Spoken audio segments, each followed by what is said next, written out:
So like a year ago, maybe 2 years ago, I saw this. It was just a blurb, right? Blurb of a headline that said that brie, as in the cheese, right? Brie cheese was at risk due to, I think like the bacterial cultures dying off or whatever, specifically that make brie cheese. And I was like, right, this is terrible because I love brie. I love a nice soft brie with some lemon curd drizzled over the top and a nice salty crust. Oh my God, it's so good. It's so good, right? So that was terrible.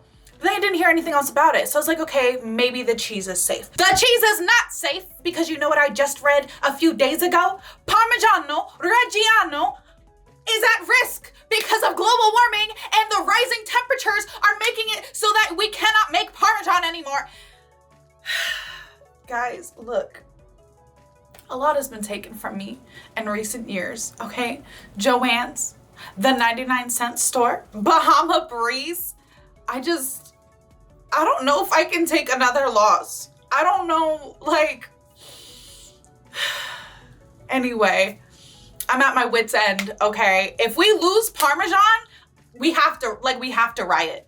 Like, we have to burn it all down. If we're losing cheeses because greedy fucks don't want to take care of the environment.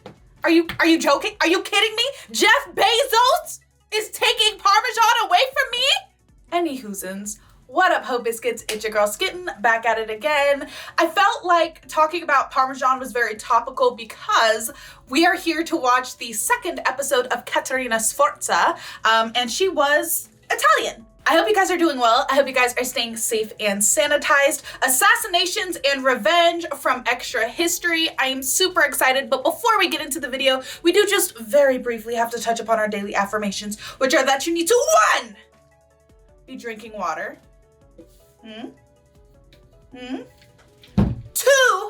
be eating your vegetables. I had to settle for buying squash today because they had cucumbers in the zucchini section, but the zucchini was not in the cucumber section. There were just more cucumbers. So I don't know where the zucchini was in the grocery store. Anyway, 3, make sure that you are putting on SPF and deodorant because you are strong, but the sun is stronger, bitch. Okay? And 4, you need to make sure that you're taking your meds. That's me popping your eyeballs out with my nails. I almost said thumbnails, but like these are my thumbnails, and that seems kind of vicious, you know? This is kind of just like sassy. Anyway, without further ado, let's go ahead and get started. Bulgari Bridge, formerly Italy, August 27th, 1495, 6 p.m. Okay. Countess Caterina Sforza and her family are returning from a hunt. Okay. I was like, what is hanging from her freaking saddle? All right. While the ladies ride in their carriage, Caterina's 2 teenage sons, Ottaviano and Cesare, follow behind with their stepfather, the 24-year-old Giacomo Feo, and their bodyguards. As the band approaches the bridge, they notice 2 men standing in front of it waiting to greet them. This does not bode well. Why? Because why are you here? At first, the bodyguards are wary, but then they realize it is a friend of Giacomo's and his servant, so they ease up a bit. At first. Because this meeting feels awkward, they think. Exactly. Strangely tense. Yeah. Then suddenly, just as Giacomo's bodyguards realize something is wrong, the friends draw weapons and attack. Panic sets in, and all but 2 of the guards, Tomasoli and Martinengo, flee. What do you mean they flee? Your whole job is to not flee. Your whole job is to stand, or you can.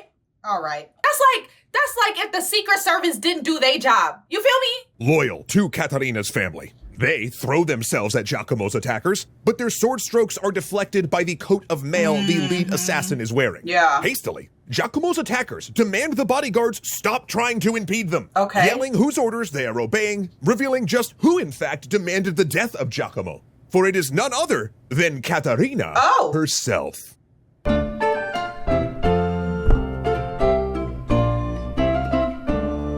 You know, sometimes you gotta do it. Sometimes you gotta do it. He probably wasn't taking out the trash. When we last saw Caterina Sforza at the end of episode 1, she was caught up in an extremely toxic relationship. Right, she was madly in Specifically, love. the even if he killed my kids, I'd still love him kind of toxic. Right. And if that wasn't bad enough news for the Sforza dynasty, it also happens that war had reached their doorstep.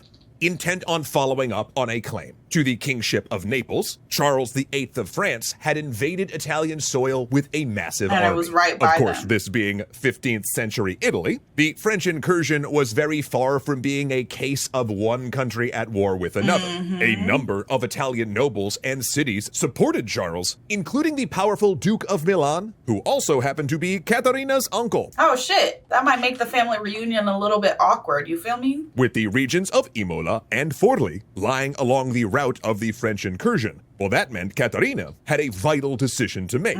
Side with the Italian factions resisting the French and attempt to seize Napoli, or back Charles's claim and let him march right on through. Eventually, Caterina chose to side with the Neapolitans, the deal sweetened by 16,000 gold ducats. Right. So Imola and Forli prepared for war with France, abandoning outlying communities and ordering people to withdraw to the safety of larger towns. Caterina and her followers then stockpiled provisions and assembled their retinues into military hosts. But France was just too powerful. After a series of skirmishes, the Franco-Milanese army besieged the Sforza castle at Right. Mordano, which refused a summons to surrender. French artillery pounded the walls before Charles's soldiers rushed forward with ladders to attempt the most dangerous of early modern operations, the escalade. Right. The defenders, though hugely outnumbered, did repel that assault, forcing ladders back off the walls. However, French bombards did enough damage to the castle's gateway that soldiers just wielding break through. axes were able to hack it open, while attackers captured a sally port elsewhere in the citadel. And though while the drawbridge collapsed while the French stormed over it, pitching many of them to their deaths, the surviving defenders holding the line were doomed. The French ruthlessly sacked the castle and village of Mordano to send a message, with the worst excesses only held in check by Milanese soldiers who put themselves between the locals and their vengeful French allies. Yeah. Now, you might imagine that such brutality against her subjects would cement Caterina's alliance with the Neapolitans, but actually, the opposite turned out to be true. Right. For during the battle, the Countess pleaded with a nearby Neapolitan army to attack the Franco-Milanese besiegers, but its commander refused. In fairness, the commander had not wanted to abandon an advantageous position to attack a more numerous foe, but this choice had disastrous consequences. Right. Furious at what she saw as cowardice, I mean, it kind of is. It kind of is. Caterina immediately reached out to her opponents and offered to switch sides. Damn. Realizing that he now ran the risk of being cut off in what was suddenly enemy territory, that same Neapolitan commander ordered a withdrawal, but instructed that his troops should not sack Caterina's territory as they retreated. Right. However, the Tigress showed no Too late, such broskies. hesitation and ordered her forces to raid the withdrawing Neapolitans until they had departed from her lands.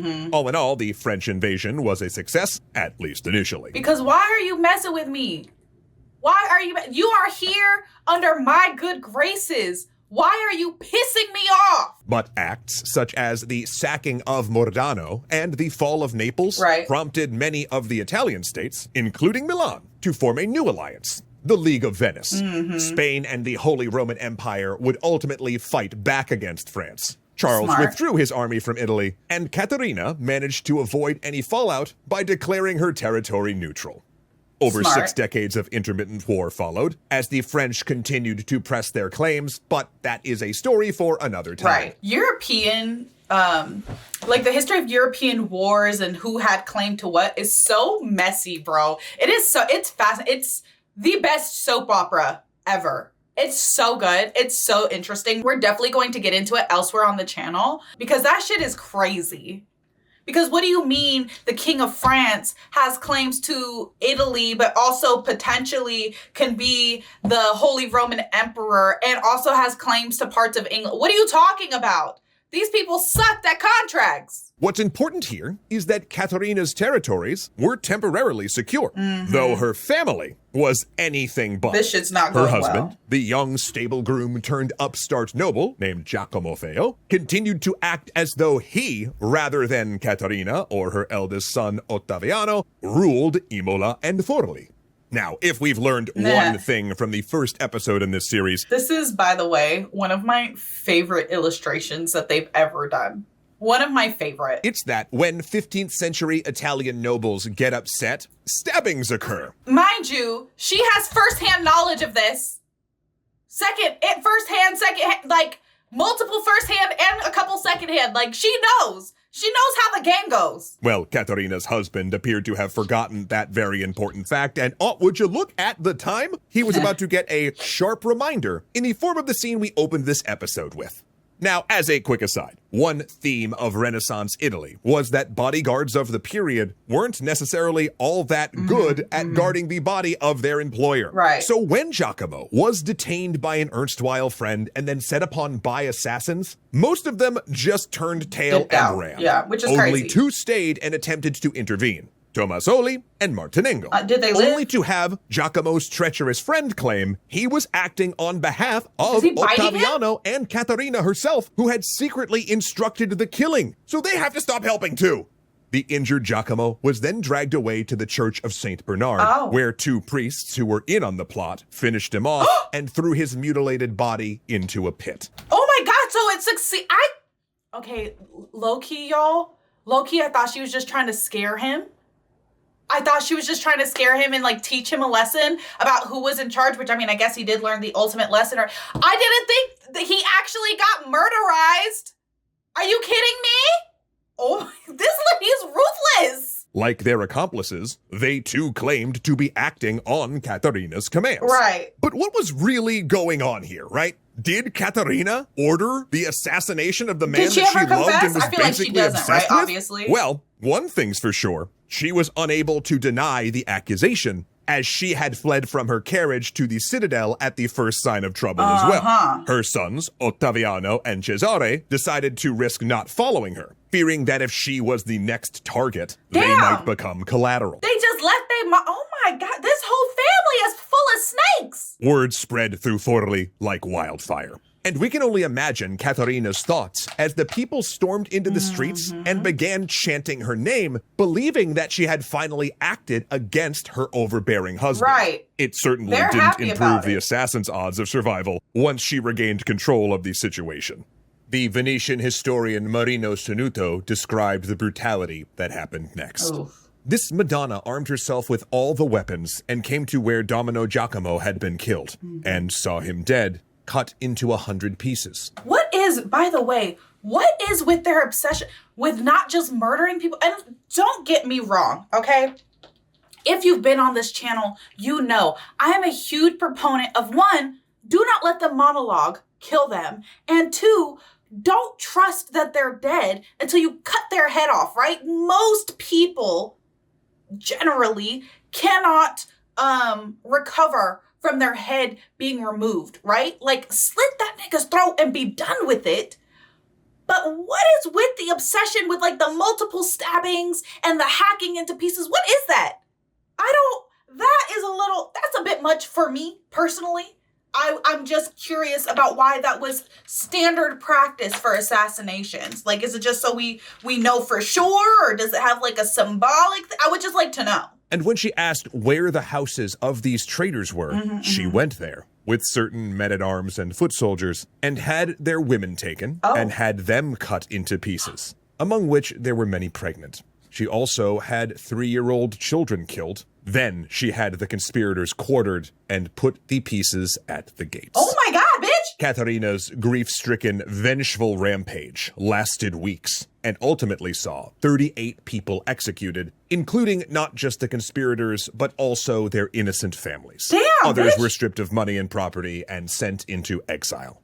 And at this point, there was no longer the slightest belief that she had ordered Giacomo's killing. Right. But the cruel irony of this bloody vengeance was that those Caterina slaughtered were amongst the staunchest supporters of her family. Right. Most believed Giacomo was manipulating her and wished to protect the inheritance of her literally. son Ottaviano.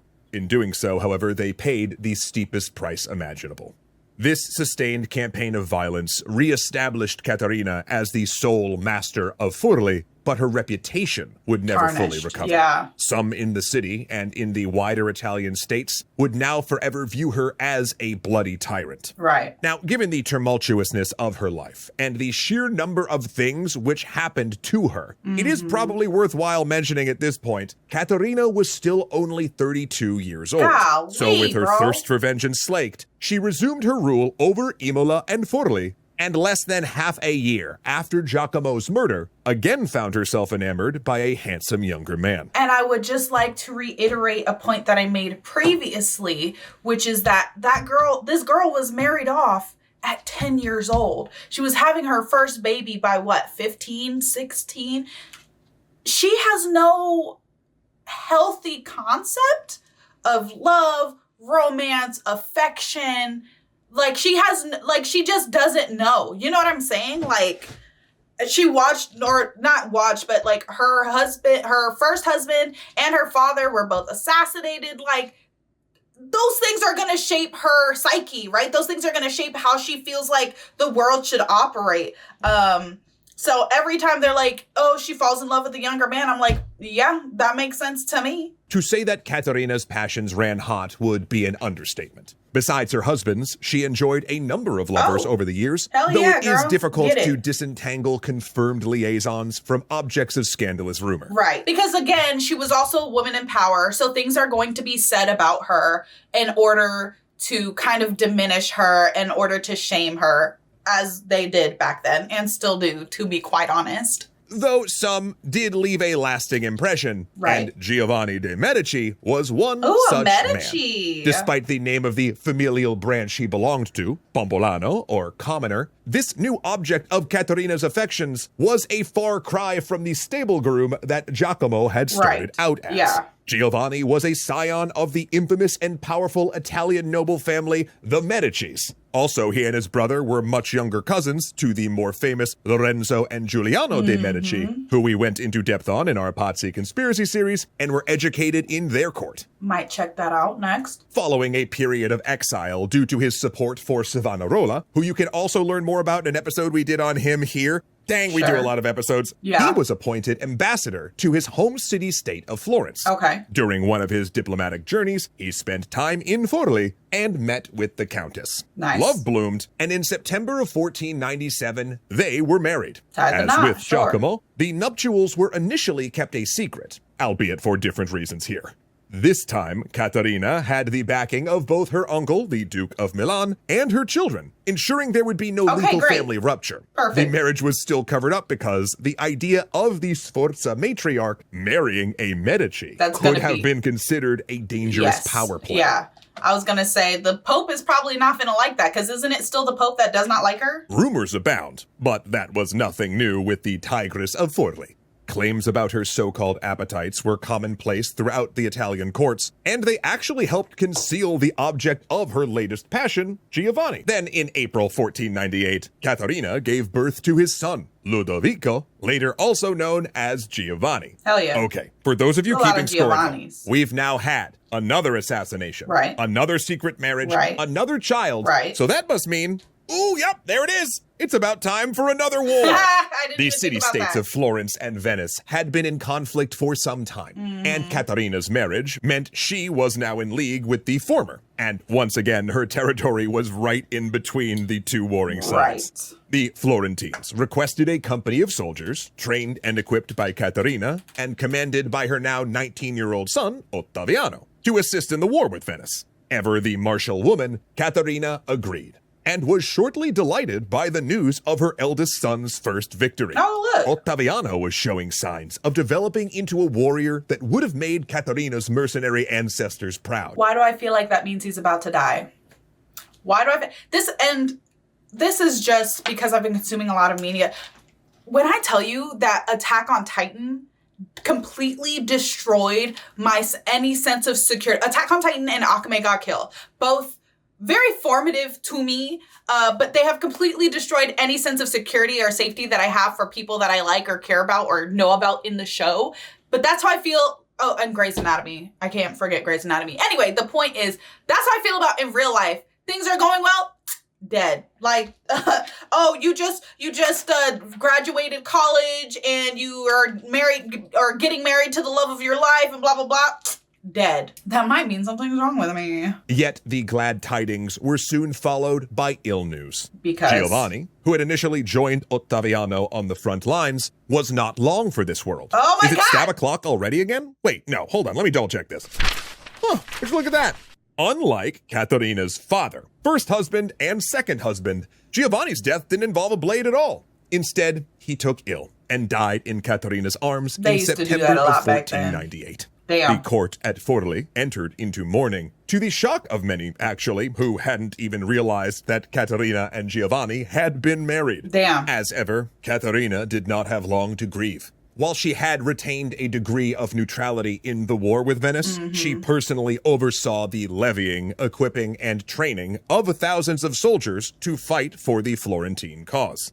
At one point, when those summoned to the banners refused to heed the call, she had her deputies go to each homestead at 5 a.m, telling them that those who did not obey would face the gallows. Damn, not even prison, bitch? They gotta die? Such measures appeared necessary. The Venetians were strengthening, and Caterina was occupied preparing her defenses in anticipation of a full-scale invasion of her territories. Ultimately, much as with the previous French invasion, the Venetian forces took routes that did not lead them through Caterina's lands, allowing her to escape the worst of the conflict. That's good. And actually, speaking of French invasions, it is also probably about time we had another one of those, right? Sure, why not? Charles VIII had been succeeded by his cousin Louis XII in 1498. He then reasserted his claim to Naples as well as Milan, which was still ruled by Caterina's uncle. And it's always this stuff is always so interesting to me too, because I'm like, y'all had enough problems helping out your own populace. Why are you over here trying to take over more? That the resources used to capture this cannot possibly have been matched by like what you would get. You feel me? I understand that war is profitable, but even back then, war was expensive as shit first. So in 1499, on the cusp of a new century, he invaded.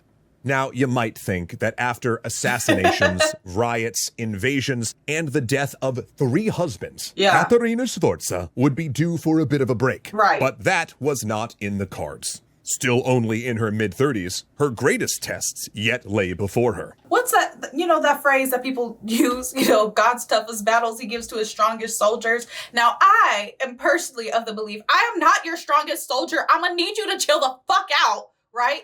I feel like Caterina definitely had moments like that where she was just like, could you please? Could life give me a break? Soon, she would not only face the French again, but the wrath of a pope, a different one this time, and the threats of another infamous, dangerous, and treacherous family in Italy, the Borgia. Oh, shit. Her getting involved with the Medicis and then the Borgia, fascinating to me, because how you cross 2 different families. Well, I mean, technically she didn't cross the Medicis, but I'm just saying. Anywhoozins, I really hope that you guys enjoyed this. I had a great fucking time.